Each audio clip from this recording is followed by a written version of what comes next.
I got this new Wi-Fi smart plug. It's basically Wi-Fi enabled, so it's connected to the internet, and so you can have it automate a bunch of stuff for you. So in this case, it's connected to my extension cable, and so the easiest thing you can do is add it to your Google Home.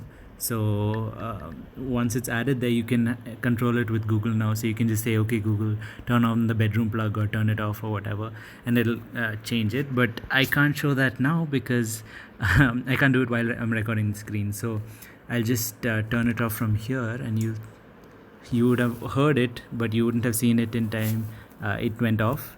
You can similarly turn it on as well.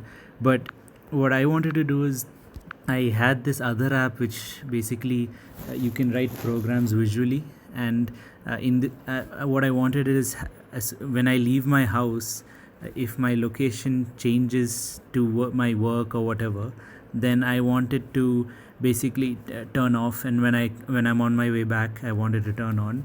And so for that, I have this app called If This and That, such that you can set up a trigger that when you send an email to them, if this and that, then they will turn on the switch, and similarly they can turn it off with the off command as well.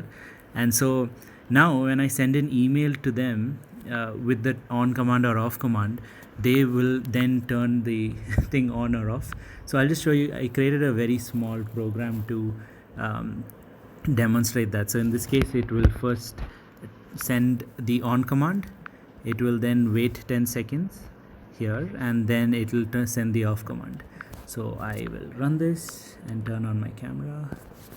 So here it is. Ta-da!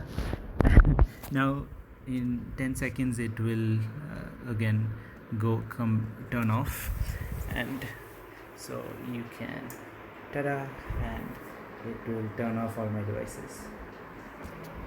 That's it.